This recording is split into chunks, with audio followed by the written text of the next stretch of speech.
என்ன சொன்னாலும் மனுஷன் கேட்க மாட்டான். ஒவ்வொரு மனிதனும் ஈகோவினுடைய மொத்த உச்சம். அவனுக்கு மேலே சில பேர் தரையிலே நடக்கிறது இல்லை, 2 அடி மேலேயே நடப்பாங்க, தரையில் யாருமே நடப்பதில்லை. அதில் முக்கியமானது என்னன்னா கருத்து ஒற்றுமை என்று குட்டி ரேவதி சொன்னாங்க.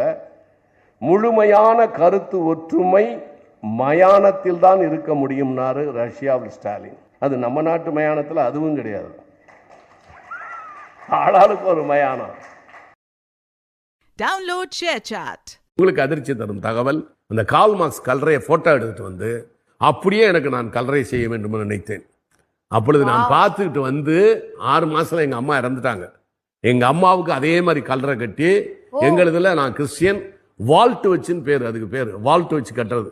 ஏன்னா கல்லறையில 3-4 கல்லறை 5 வருஷத்துக்கு ஒரு தடவை கீழே போய்கிட்டே இருக்கும் கல்லறை. அதை நம்ம மேல மேல ஆட்களை வச்சுக்கிட்டே இருக்கலாம். இது போல கால் மார்க்ஸுடைய கல்லறை, அவங்க ஃபேமிலி கல்லறையை பார்த்தேன். பார்த்துட்டு நான் இங்க வந்து எங்க அம்மா கட்டினேன், மார்பிள்ல கட்டினேன். மார்பிள்ல கட்டின பிறகு அதுக்கப்புறம் வந்து எங்க அப்பா இறந்தாரு. எங்க அப்பா இறந்த பிறகு என் மனைவி இறந்தாங்க. அதுக்குள்ள 25 வருஷம் ஆகி போச்சு. மார்பிள் உடஞ்சிருச்சு.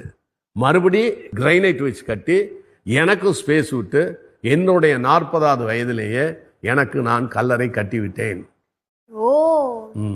எப்பவும் ஒருத்தர் கல்லறை கட்டினானோ அவன் 100 வயசு வரைக்கும் இருப்பான்னு சைனீஸ் பழமொழி உண்டு. அதனால நான் பண்ணல, 100 வயசு வரைக்கும் இருப்பேன்னு. எனக்கு நான் இந்த சொர்க்கத்துக்கும் நரகத்துக்கும் ஒரே கதவு தான் சொல்லுவாங்க. அது என்னடான்னா வாய்.